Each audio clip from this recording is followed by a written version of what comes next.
तो हमारी जो भी बीमारी होती है वो सबसे पहले ऑरा में आती है, हमारी आउटर बॉडी में आती है। ऑरा को भी किसी समय मैं समझाऊंगा कि ऑरा की कितनी लेयर्स होती हैं और उसके क्या सिस्टम्स होते हैं। तो ऑरा जो है उसके अंदर सबसे पहले बीमारी आती है, फिर वो बीमारी आपके अंदर आती है। आज आपको मैं बताता हूँ, अगर आप फील कर रहे हैं कि आपका पेट अपसेट हो रहा है या आपको गैस्ट्रिक प्रॉब्लम हो रही है, तो आप छोटा सा काम करिए, अपना एक हाथ वैसे एक छोटी सी जगह बनाइए और इसके अंदर 3 बार सीधा और 3 बार उल्टा हाथ को घुमाइए। 1 2 3। जो फिजिकल हो, मेंटल हो, इमोशनल हो, उसको ठीक कर सकते हैं बिना दवाइयों के। आप कभी कभी चल रहे हो तो आपको फील होता है कि किसी ने मेरे पीछे कोई हाथ रखा है या मेरे पीछे कोई चल रहा है, तो आप एकदम घूम जाते हैं क्योंकि उसकी वाइब्रेशन आपसे मैच नहीं कर रही होती है, तो आपको उसकी वाइब्रेशन फील होती है कि ये रेकी तो एक तरह की स्पर्श चिकित्सा है, टच थेरेपी, जो ऑलरेडी हर माँ के अंदर थी और हमारी देश की माँओं में तो सबसे ज्यादा थी। जब हम किसी बच्चे के सिर पे आज भी आप हाथ रख के देखें और बच्चा सो जाए, वो रेकी का ही दूसरा पार्ट है। जब हम आशीर्वाद देते हैं किसी को, वो भी रेकी का ही पार्ट है। जब हम देखते हैं कि बहुत सारे जो ऋषि मुनि हैं वो ऐसे करके हाथ से आपको आशीर्वाद देते हैं, तो वो भी रेकी का पार्ट है। रेकी आप कितनी भी गलत तरीके से दो, सामने वाले को मारने के लिए दो, रेकी सिर्फ अच्छा करेगी, वो कभी किसी का बुरा नहीं करेगी। अगर आप किसी को मारने के लिए रेकी दे रहे हैं तो वो बंदा हील हो जाएगा या उस पर प्रोटेक्शन बनने लग जाएगी, वो उस तक गलत तरीके से नहीं जाएगी।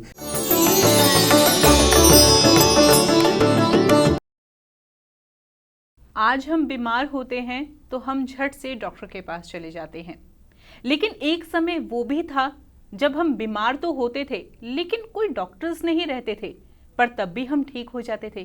कैसे? नमस्कार दर्शकों, आप सभी का बहुत बहुत स्वागत है इस विशेष कार्यक्रम में और मैं हूं आपके साथ उपेंद्र कौर। दर्शकों, जैसे कि मैंने अभी कुछ देर पहले कहा कि एक समय वो भी था कि जब हम बीमार होते थे लेकिन बिना डॉक्टर्स के भी हम ठीक हो जाते थे। वो कौन सी विद्या थी जिसके माध्यम से हम अपने आप को स्वस्थ कर लेते थे?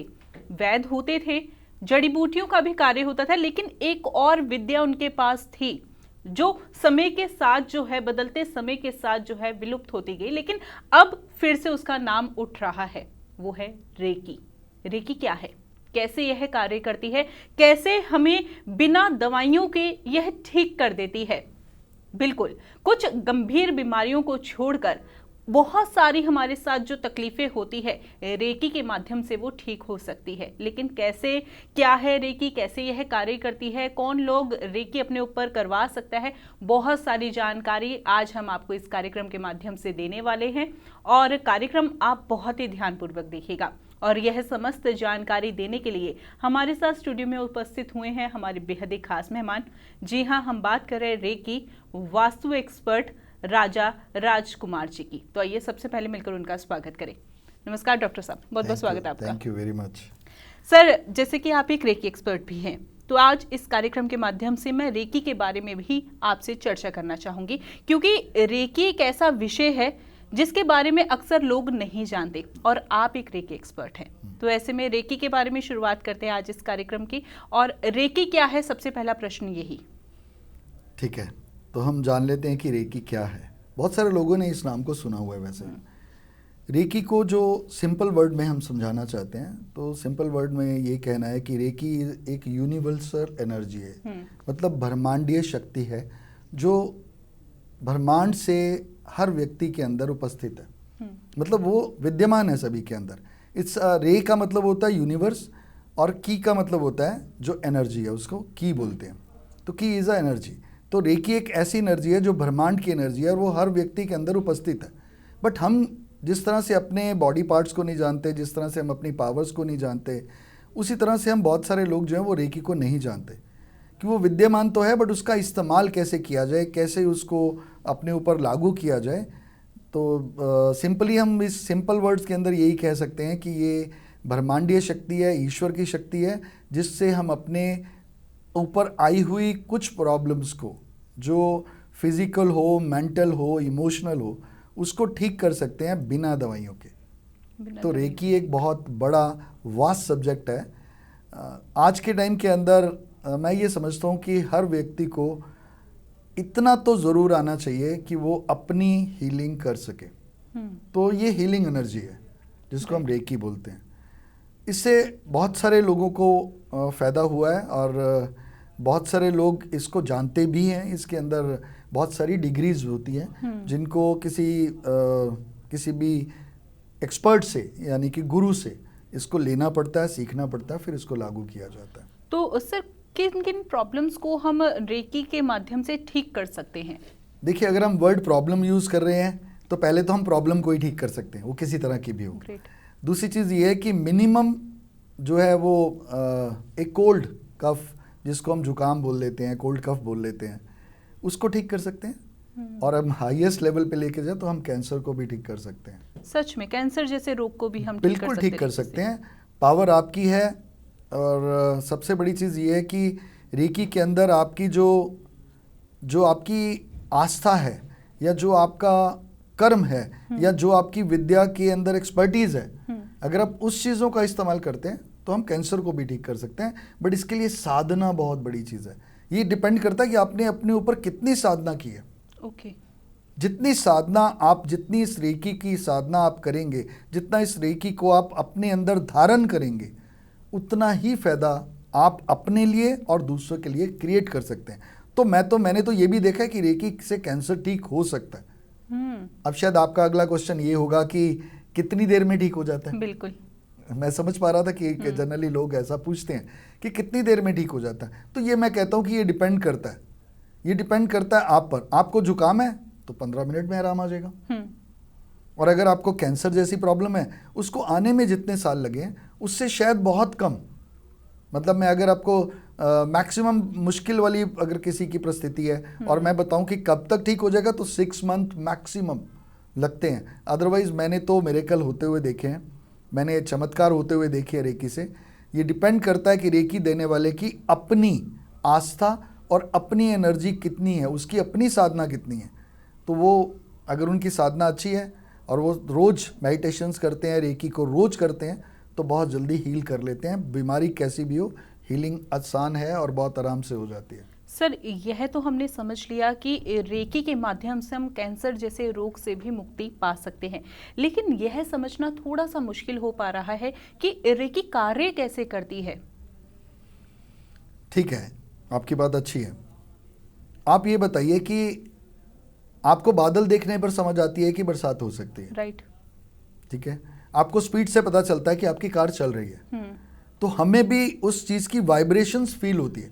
देखिए, जो भी रेकी का मास्टर, ग्रैंड मास्टर या रेकी एक्सपर्ट है, वो फील करता है उस एनर्जी को। रेकी सबसे बात चीज़, एक चीज़ और मैं बताना चाह रहा हूँ बीच में, कि रेकी जो है वो आपके ऑरा पे काम करती है।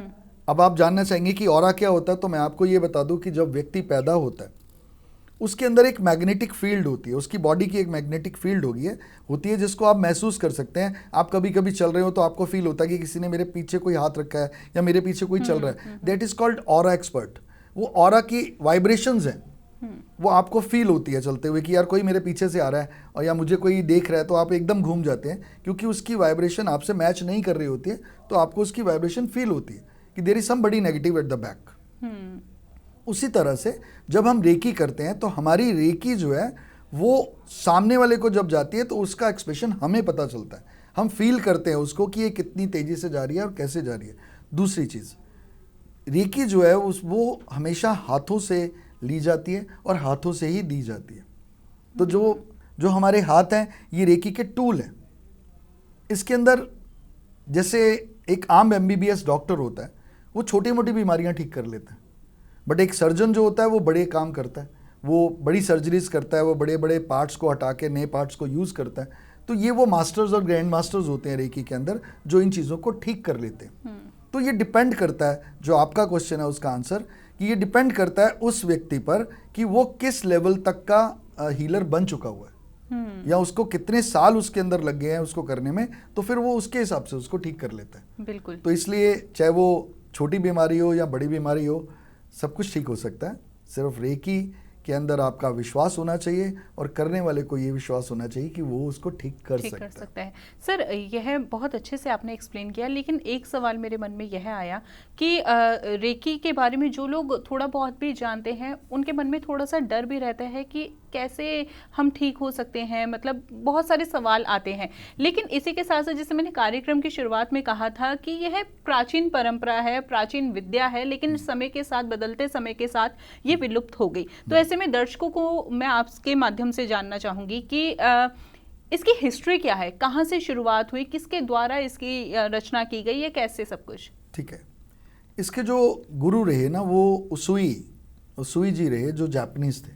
ठीक, ये जापानीज आर्ट है, बट हम क्योंकि हमें आदत पड़ चुकी हुई है कि हम फॉरेन चीज़ों के साथ जब डील करते हैं तो हमें अच्छा फील होता है। ये ओरिजिनली अगर मैं समझूं या मैं जितना जानता हूँ, मैं इस बारे में जानता हूँ, या जितना मुझे मेरी नॉलेज है या मेरी नॉलेज के हिसाब से मैं ये कहना चाहता हूँ कि ये जो रेकी शब्द है ये चाहे कहीं से भी आया हो, बट ये हमारे देश के अंदर तब से है जब से हमारे यहाँ पर कृष्ण या राम या दूसरे जो भी गॉड हैं, जो भी भगवान हैं, वो जब पैदा हुए हैं वो तब से है। बट इससे भी ज़्यादा जब मैंने शोध किया तो मैंने ये पाया कि ये रेकी तो एक तरह की स्पर्श चिकित्सा है, टच थेरेपी, जो ऑलरेडी हर माँ के अंदर थी और हमारी देश की माँओं में तो सबसे ज़्यादा थी।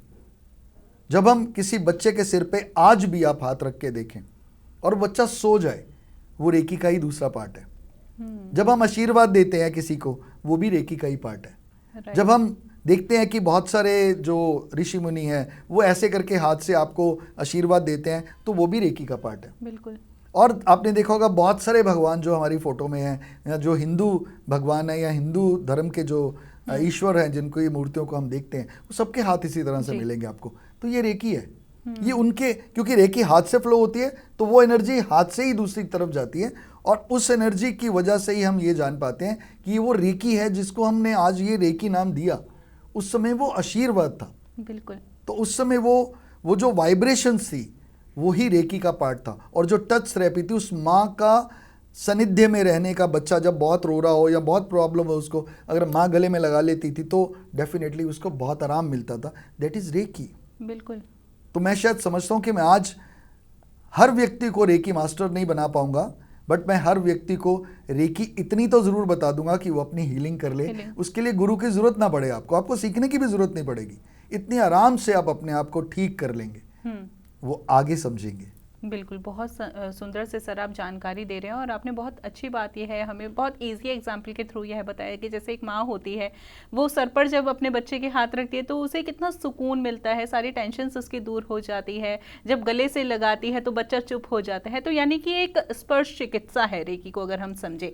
लेकिन सर अब सवाल यह करना चाहूँगी कि रेकी कौन कौन अपने जीवन में ले सकता है, यानी कि हर कोई क्या रेकी ले सकता है, कोई एज लिमिट है, क्या है? अच्छा क्वेश्चन है।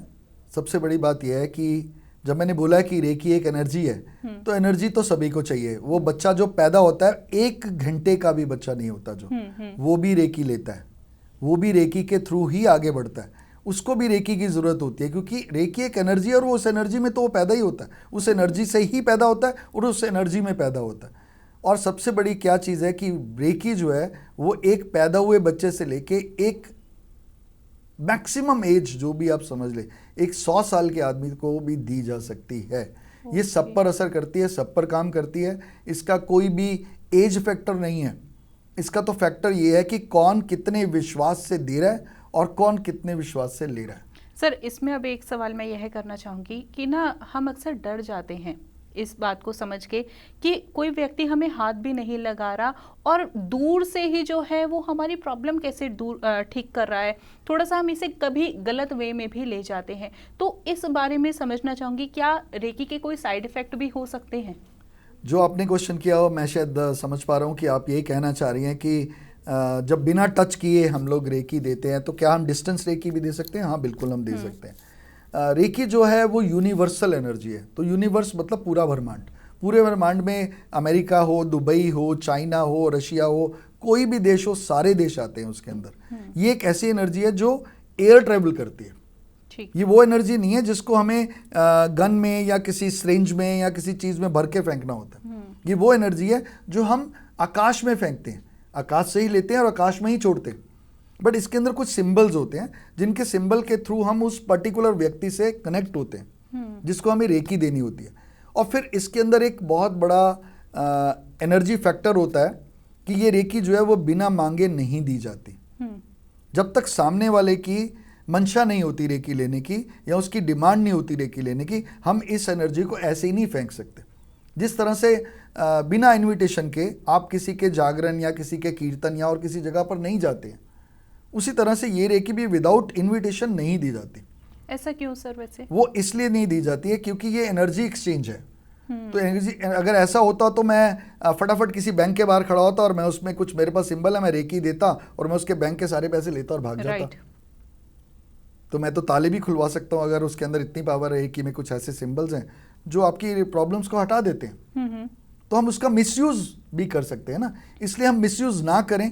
तो हम ये कहते हैं कि ये दी तब जाएगी जब मांगी जाएगी। बिना मांगे तो दूध भी नहीं देती ना माँ। तो जिस तरह से बिना मांगे दूध नहीं मिलता आपको, या बिना रोए आपको माँ उठाती नहीं है अपने हाथों में, उसी तरह से रेकी जाती नहीं है जब तक आप मांगते नहीं। अच्छा सर, रेकी के बारे में मैंने अक्सर यह बात भी सुनी है कि जिन्हें रेकी आती है वो यह बात बताते नहीं है कि हाँ वो रेकी के एक्सपर्ट है, या रेकी किसी को बताई नहीं जाती, ऐसे में उसकी पावर्स कम हो जाती है। ये वैसे मिथ है, पावर तो कम नहीं होती है। बट हाँ, जिस तरह से हम एक छोटे बच्चे को चाकू नहीं पकड़ा सकते, या उसको लाइटर नहीं दे सकते, या उसको माचिस की तीली नहीं दे सकते, उसी तरह से हम रेकी किसी को भी नहीं दे सकते, ऐसे ही समझा नहीं सकते। हमें नहीं बताना होता। बताना इसलिए नहीं होता क्योंकि ये एक एनर्जी है। एनर्जी के दो फैक्टर होते हैं, या तो वो हील करती है या वो डिस्ट्रॉय करती है। यूरेनियम एक नॉर्मल चीज़ है जिससे हम इलेक्ट्रिसिटी भी बना लेते हैं, हम बहुत सारी चीज़ों में उसका यूज़ करते हैं। बट उसी से जब हम न्यूक्लियर बम बनाते हैं तो वो ब्लास्ट कर देती है। तो ये एक एनर्जी है, ये ऐसे ही किसी को दी नहीं जा सकती। बट मुझे दुख है, और मैं ये कहता हूँ, अभी अच्छा फील नहीं कर रहा हूँ कि आजकल यूट्यूब के अंदर बहुत सारे लोग रेकी को स्प्रेड कर रहे हैं या उसको फैला रहे हैं, और उसके अंदर वो जो सीक्रेट्स हैं जिसका मिसयूज़ हो सकता है, उनको बिना समझाए बिना किए वो सिंबल्स उनके अंदर दे रहे हैं और लोगों को कह रहे हैं कि आप ऐसा करें। मैं समझता हूँ ये ठीक नहीं है, क्योंकि ये सीखने की चीज़ है, ये आस्था की चीज़ है, ये गुरुओं की चीज़ है। ये बिना सीखे करने से इसके रिवर्स इफ़ेक्ट ज़रूर होते हैं, और हर चीज़ के अंदर अच्छा और बुरा दोनों फैक्टर्स हैं। तो मैं ये चाहूँगा कि कोई भी बिना सीखे या बिना जाने इस चीज़ को ना करे तो ज़्यादा अच्छा है। बट हाँ, हम कुछ चीज़ें, आज मैंने जैसा बोला कि हम बताएंगे कि कुछ लोग, कुछ जो अपने आप को हील करना चाहते हैं, खुद सिर्फ अपने आप को हील करना चाहते हैं, उनको हम कुछ छोटे छोटे से सिस्टम्स के साथ ये अप्रूव करेंगे कि वो अपने आप को ठीक कर सके। बट ये ऐसी चीज़ नहीं है जिसको ओपनली आप स्प्रेड करें और फिर लोग उसको बिना किसी गुरु की या बिना किसी गाइड के हम उसको कर लें और सीख लें या हम समझ लें और फिर उसको यूज़ कर लें और फिर लोगों पर भी यूज़ कर दें। नहीं, ये ऐसी चीज़ नहीं है, क्योंकि ये वो आग है जो नज़र तो नहीं आती बट जलाती ज़रूर है। और श्योरली यह सवाल मैं आपसे कार्यक्रम के अंत में ज़रूर करूंगी कि कैसे हम स्वयं को हील कर सकते हैं, लेकिन उससे पहले यह सवाल लेना चाहूँगी, जैसे कि आपने अभी समझाया कि हाँ बहुत सारे जो लोग हैं गलत इन्फॉर्मेशन दे रहे हैं, फैला रहे हैं जो कि सही नहीं है। ऐसे में यही सवाल जो मेरा अब है ये इसी सवाल से जुड़ा हुआ है लगभग, क्योंकि जैसे कि मैंने अभी तक समझा कि रेकी जो है वो ऑरा पे वर्क करती है, एनर्जी से वर्क करती है, और ऐसे में एनर्जी हर एक प्रकार की होती है, नेगेटिव एनर्जी भी होती है और पॉजिटिव एनर्जी भी होती है। तो हम यह कैसे समझे कि जो सही रेकी कौन हमें दे सकता है, यानी कि जो रेकी हमें जिनसे हम लेने वाले हैं वो सही पर्सन है या नहीं, यानी कि रेकी एक्सपर्ट है वो या नहीं। रेकी का एक बेसिक फीचर है। रेकी आप कितनी भी गलत तरीके से दो, सामने वाले को मारने के लिए दो, रेकी सिर्फ अच्छा करेगी, वो कभी किसी का बुरा नहीं करेगी। अगर आप किसी को मारने के लिए रेकी दे रहे हैं तो वो बंदा हील हो जाएगा या उस पर प्रोटेक्शन बनने लग जाएगी, वो उस तक गलत तरीके से नहीं जाएगी। रेकी सिर्फ सही करती है, रेकी सिर्फ पॉजिटिव है, रेकी नेगेटिव देने पर भी पॉजिटिव ही है। उसके अंदर नेगेटिविटी का कोई सवाल ही पैदा नहीं होता। जो ये कहते हैं वो गलत है, और जो मानते हैं वो मेरी बात को ज़रूर सहमत होंगे कि रेकी हमेशा अच्छा करती है, रेकी कभी किसी का बुरा नहीं करती, क्योंकि रेकी एक माँ की एनर्जी है। माँ कभी किसी का बुरा नहीं करती। रेकी एक ईश्वर की एनर्जी है, वो कभी किसी का बुरा नहीं करता। बुरे हम अपने कर्मों से अच्छे या बुरे कामों को मतलब अपने ऊपर ओढ़ लेते हैं, अपने कर्मों की वजह से अच्छा या बुरा हमें मिलता है। बट रेकी सिर्फ अच्छा करती है, अच्छा ही करती है, वो बुरा नहीं कर सकती। आप किसी भी इंटेंशन से दीजिए, वो सिर्फ अच्छा ही करेगी। चलिए, मेरे इस सवाल का भी जवाब मुझे मिल गया कि रेकी का कोई साइड इफेक्ट तो नहीं होता। तो इसमें तो आपने बहुत अच्छे से बता दिया कि अगर कोई रेकी हमें गलत इंटेंशन से भी दे रहा है, यानी कि अगर हमें कोई गलत पुरुष ऐसे टकर गए तो ऐसे में हमारा वो बिगाड़ नहीं सकते रेकी के माध्यम से। रेकी हमेशा पॉजिटिव इफेक्ट ही देती है। अब अच्छा सर, एक सवाल यह करना चाहूँगी कि जो रेकी सीखना चाहते हैं वो यह कैसे समझे कि किन से हमें सीखनी चाहिए और कौन से हमें अच्छे गुरु मिल सकते हैं रेकी में? क्वेश्चन थोड़ा सा टीडियस है, हो सकता है लोग मेरी बात से सहमत ना हो। अच्छा या बुरा गुरु नहीं होता, अच्छे या बुरे शिष्य होते हैं। गुरु कभी भी अच्छा या बुरा नहीं होता। जिस तरह से रेकी अच्छी और बुरी नहीं होती, वैसे गुरु भी, जिसके साथ गुरु लग जाता है ना, वो शायद बुरा नहीं होता, वो सिर्फ अच्छा ही होता है। और जहाँ तक ये सवाल है कि भाई कैसे जज किया जाए, तो एक बच्चा कैसे जज कर सकता है कि उसके लिए कौन सा टीचर अच्छा है? जो टीचर है उसे चाहिए कि वो कितनी अच्छी तरह से आपको पढ़ाता है, सिखाता है या समझाता है।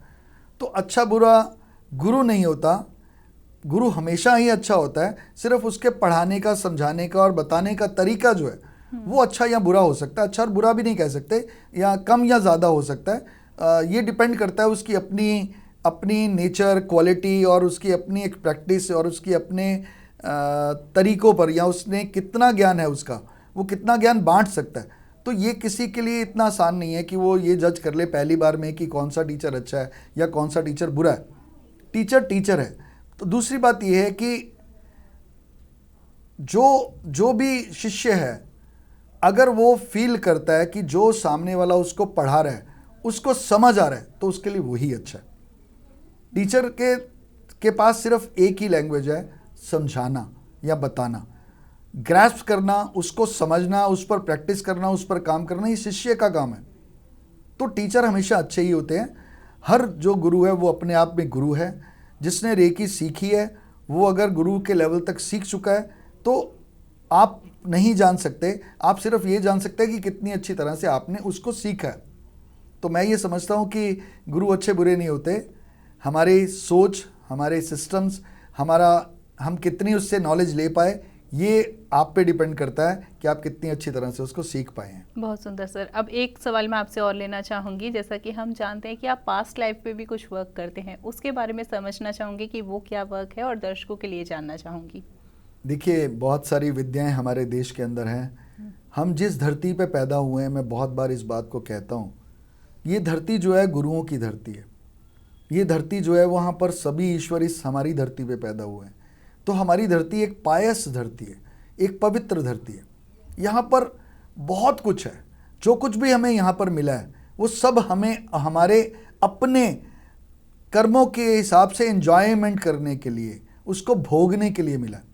जितना सामान हमारी धरती पर हमारे देश में है, इतना सामान किसी भी देश में नहीं है। अब पहुँच गया हो तो बात अलग है।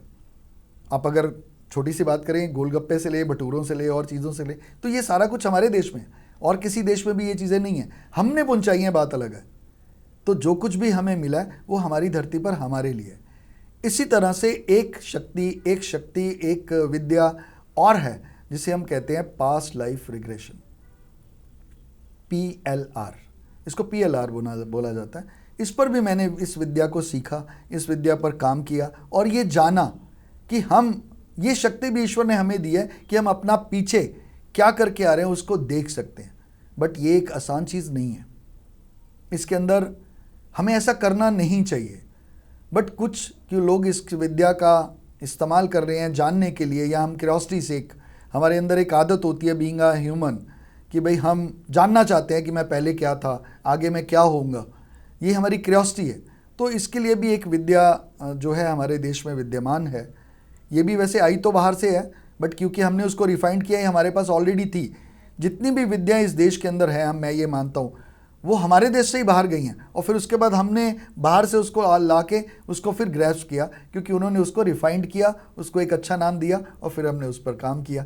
तो PLR जो है ये भी एक ऐसी विद्या है जिसमें हम किसी को भी एक पार्ट्स लाइफ के अंदर लेके जाते हैं, कुछ सिंबल से, कुछ तरीक़ों से, कुछ सिस्टम से, जिससे वो ये जान पाता है कि वो पहले युग के अंदर क्या था, कैसा था और वो किस रूप में था।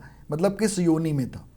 तो ज़रूरी नहीं है कि वो इंसान रूप में ही हो, किसी भी रूप में हो, बट कुछ साल पीछे अगर हम जाते हैं तो बहुत सारे लोग जो है वो इसी योनि में मिलते हैं, वो किसी जानवर की या किसी और योनि में हमें नज़र नहीं आते हैं। मनुष्य ज़्यादातर हमने यही देखा है कि मनुष्य जो है वो मनुष्य योनि में ही रहता है, और वो ऐसा नहीं होता कि वो वापस चला जाएगा। कि अगर हम बुरे कर्म करेंगे, बहुत सारे लोग ये डराते हैं जी आप गाय बन जाओगे, घोड़ा बन जाओगे, डॉग बन जाओगे। नहीं।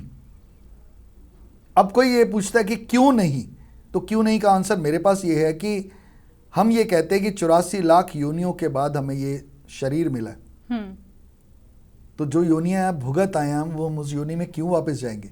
क्योंकि अगर हम उस योनि में वापस जाएंगे तो फिर हम कर्म कैसे करेंगे? क्योंकि कर्म तो सिर्फ इंसान कर सकता है।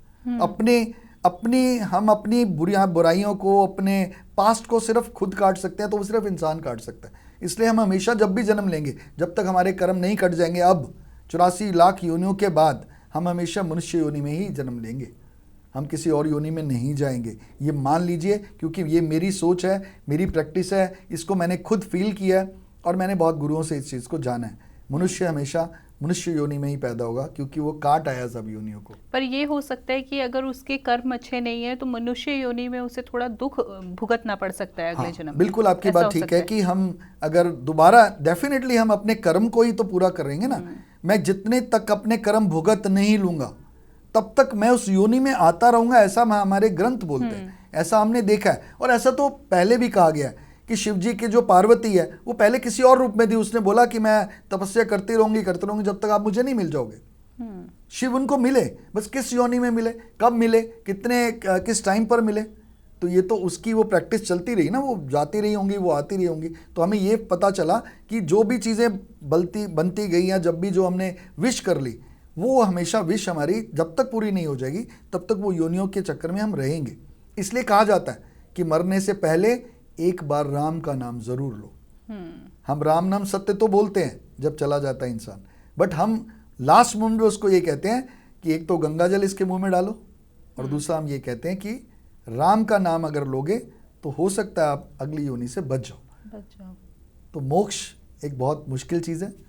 ये बहुत गूढ़ विषय है जिसके बारे में मैं ज़रूर आपसे समझना चाहूँगी, लेकिन अगले कार्यक्रम में, आज इस एपिसोड में हम रेकी के बारे में दोबारा चर्चा करते हैं, पुनः अपने विषय पर लौटते हैं। और जैसे कि हमने दर्शकों से वादा किया था कि कार्यक्रम के अंत में हम उन्हें कुछ पॉइंट्स बताएंगे जिनसे वो स्वयं को हील कर सके, तो अब वही जानना चाहूँगी आपसे। देखिए, हर इंसान के पास दो शक्तियाँ हैं, एक हीट और एक एयर, कोल्ड।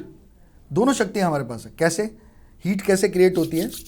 जब हम अपने हाथों को रगड़ते हैं और अपने मुंह पे लगा के देखिए तो आपको गर्म लगेगा। अब कोल्ड कैसे है? जब हम अपनी सांस को बाहर फेंकते हैं थोड़ा सा दूरी से, तो हमें ठंडक महसूस होती है। हम क्या करते हैं, आपने ये भी बड़ा आराम से देखा होगा, जब हम किसी हिल स्टेशन पे होते हैं और बर्फ पड़ी होती है, हम फटाफट क्या करते हैं, अपने हाथ रगड़ते हैं, ऐसे कर लेते हैं, वैसे कर लेते हैं। This is reiki. आपने क्या किया? आपने वो एक वाइब्रेशन क्रिएट की, आपने एक एनर्जी क्रिएट की और उस एनर्जी को वहां रख लिया जहां पर आपको ठंड लग रही थी। आपने अपने कानों पे रख लिया। तो वो कानों पे रखना क्या है? जब हम कानों पे उसको रखते हैं तो वो एनर्जी हमारे अंदर ट्रांसफॉर्म होती है।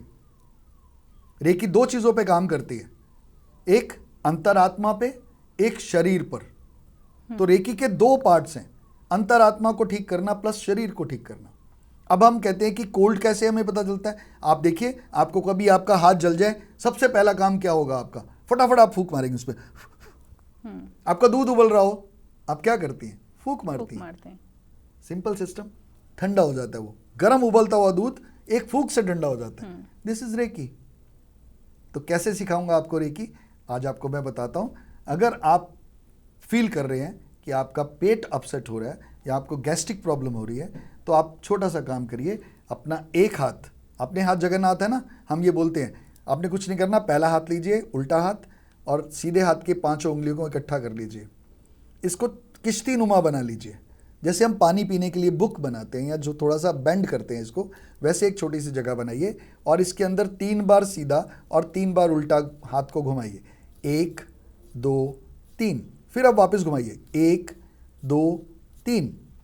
तो तो आपने दोनों बार, एक बार सीधा एक बार उल्टा घुमाया, 3 बार घुमाया, मैक्सिमम कितनी बार घुमा सकते हो वो आप पे डिपेंड करता है, जब तक आपकी यहाँ पर हीट ना शुरू हो जाए। ऐसा ही आप दूसरे हाथ से करें। सिस्टम समझ आ गया? तो आपने दूसरे हाथ से भी किया तो आपके अंदर एक हीट जनरेट होगी। जब आप ऐसे करोगे तो आपको फील होगा कि कुछ हो रहा है आपके हाथ में। अब आप उस हाथ को, जिस जगह पर आपको परेशानी है, समझ लीजिए आपने घुटनों में दर्द है, अब अपने दोनों हाथ घुटनों पे रख लीजिए। बट घुटने पे रखेंगे कैसे? बेंड हाथ, इसको इस तरह से रखेंगे किश्ती नुमा, और थोड़ा सा हल्का सा रखेंगे। सीधा बैठेंगे, आंखें बंद रखेंगे। जब आप आंखें बंद रखेंगे तो अपने अंदर एक मंत्र जप करेंगे। मंत्र जप इंग्लिश में है तो वो है प्यूरीफाई प्यूरीफाई प्यूरीफाई। अब कुछ लोग कहते हैं जी हमें इंग्लिश नहीं आती, तो इसको हिंदी में करेंगे। हिंदी में कैसे करेंगे? पवित्रम पवित्रम पवित्रम बोलते रहिए जब तक आपको ये फील ना हो जाए कि आपकी जो हीलिंग थी, जो आपकी दर्द थी, उस पर कुछ आराम नहीं आ गया, तब तक आप उसको बोलते रहिए। मेडिसिन नहीं खानी ना। अगर आप मेडिसिन नहीं खाना चाहते हो तो ऐसा करिए, और मेडिसिन खाना चाहते हो तो मेडिसिन खा के करिए, तो भी फायदा होगा। और मैं तो ये कहूँगा इसकी पावर है, धीरे धीरे आप में क्रिएट होगी, फिर वो वहाँ पर क्रिएट होगी, बट ये एकदम क्रिएट होगी। दूसरा एक सिस्टम और है इसके अंदर। अगर आप पूरी बॉडी की हीलिंग करना चाहते हैं तो कैसे करें? तो आप क्या करें? आप ये देखिए, आपने देखा होगा सांप को, तो वो क्या करता है? सांप अपनी ऊपर की केंचली को छोड़ देता है और अंदर से बिल्कुल प्योर साफ सुथरा निकल के आ जाता है। तो हमारी जो भी बीमारी होती है वो सबसे पहले ऑरा में आती है, हमारी आउटर बॉडी में आती है। ऑरा को भी किसी समय मैं समझाऊंगा कि ऑरा की कितनी लेयर्स होती हैं और उसके क्या सिस्टम्स होते हैं। तो ऑरा जो है उसके अंदर सबसे पहले बीमारी आती है, फिर वो बीमारी आपके अंदर आती है। तो जब भी आपको छींक आने लगती है तो आपने देखा होगा आपके नाक में एक छोटी सी वाइब्रेशन होती है बड़ी तेजी से, और फिर उसके बाद छींक आ जाती है। That is aura. ऑरा के अंदर से जब वो क्रॉस करती है बीमारी तो आपको छींक आ जाती है। उसी तरह से हम कैसे ठीक कर सकते हैं? हम ऐसा करेंगे, जब हम इस दुनिया में आए हैं तो हम बिना कपड़ों के आए हैं। तो आप ये फील करिए कि बिना, सिर्फ आंखें बंद करके इमेजिन करिए। जो लोग इमेजिन कर सकते हैं वही इसको हीलिंग कर सकते हैं। आप फील करिए कि आपने अपने कपड़े उतार दिए हैं और फेंक दिए हैं। ऐसा 3 बार आप फील करें। फिर आप ये फील करें कि आपने नए कपड़े डाल लिए हैं। जब आप ऐसा करें तो आप फिर वही बात बोलें, प्यूरीफाई प्यूरीफाई प्यूरीफाई, पवित्रम पवित्रम पवित्रम। जब उतार रहे हैं तब भी आप यही बोल रहे हैं, जब आप डाल रहे हैं तो भी यही बोल रहे हैं। ये स्पिरिचुअल एनर्जी है, मैंने बोला है। इसके लिए किसी भी चीज़ की ज़रूरत नहीं है, हवा के अंदर अवेलेबल है। आप एक ट्रांसमीटर है। जैसे टीवी रेडियो कैच नहीं कर सकता, जैसे रेडियो टीवी कैच नहीं कर सकता, वैसे जो लोग रेकी के करने वाले होते हैं या रेकी करते हैं वो सिर्फ रेकी को ही कैच कर सकते हैं। वो तब कैच करेंगे जब उन्होंने रेकी सीखी होगी। बट ये एक ऐसा शब्द है जो सभी कैच कर सकते हैं। आपको क्या करना है? आपको सिर्फ ये बोलना है, प्यूरीफाई प्यूरीफाई प्यूरीफाई, पवित्रम पवित्रम पवित्रम। दोनों में से कोई एक शब्द बोल लीजिए, दोनों का मीनिंग सेम है कि आप साफ सुथरे हो गए हैं, आपकी परेशानियां दूर हो गई हैं, आप बिल्कुल ठीक हो गए हैं। जो मैसेज आप अपने आप को देते हो वैसा ही आप होते हो। सिंपल सी बात। अगर आप ये कहते हो कि मेरे सिर में दर्द है तो वो है। जब आप कहते हो कि मेरी सिर की दर्द ठीक हो गई है तो वो ठीक होने लग जाती है। ये सब आप पे डिपेंड करता है। ये आस्था ये आस्था का विषय है। ये उस चीज़ का विषय है, ये विश्वास का विषय है। ये विषय वो है जिससे आप अपने आप को खुद हील कर सकते हैं। बट हील कब करेंगे? जब आप अपने आप को कोसना छोड़ देंगे कि मैं तो इतने सालों से दवाइयाँ खा रही हूँ, मेरी शुगर तो ठीक ही नहीं होती। तो जब आप बोलते हैं मेरी शुगर ठीक ही नहीं होती, तो वो नहीं होती, क्योंकि वो नहीं होती को पकड़ता है। ठीक नहीं होती तो आपने ठीक को उसने छोड़ दिया, नहीं होती को पकड़ लिया, तो वो नहीं होगी। तो हमें क्या कहना है आपको? अब जब कहीं और जाते हैं तब भी हम यही कहते हैं, ओहो मुझे मीठा मत दो, मुझे शुगर है।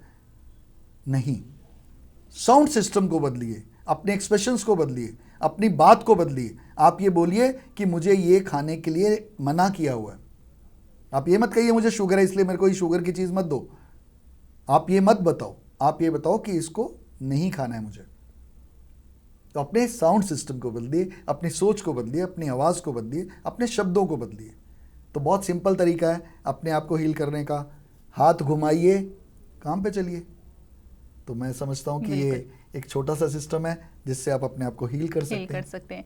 बहुत ही सुंदर लगा सर आपसे विशेष जानकारी प्राप्त कर दर्शकों ने हमारे यह तो समझा कि रेकी क्या है, कैसे वर्क कर सकती है, और साथ ही साथ आपने कार्यक्रम के अंत में यह भी जाना कि स्वयं को आप कैसे हील कर सकते हैं। बहुत ईजी स्टेप्स आपको बताए गए हैं जिसे आप ज़रूर उपयोग में ला सकते हैं। अधिक जानकारी और प्राप्त करना चाहते हैं तो नंबर्स लगातार आपको आपकी टीवी स्क्रीन पर दिखाए जा रहे हैं। सर, इतना कीमती आज आपने विषय लिया हमारे लिए और इतनी कीमती हमें जानकारी प्रदान की जिसमें मन तो बिल्कुल नहीं कर रहा कि कार्यक्रम को यहीं पर विराम दिया जाए, लेकिन यह निश्चित है कि जब भी आपसे फिर मुलाकात होगी इस विषय पर भी जानेंगे और कोई और बेहतरीन विषय हम और लेकर आएंगे जिसके ऊपर आपसे जानकारी प्राप्त करेंगे।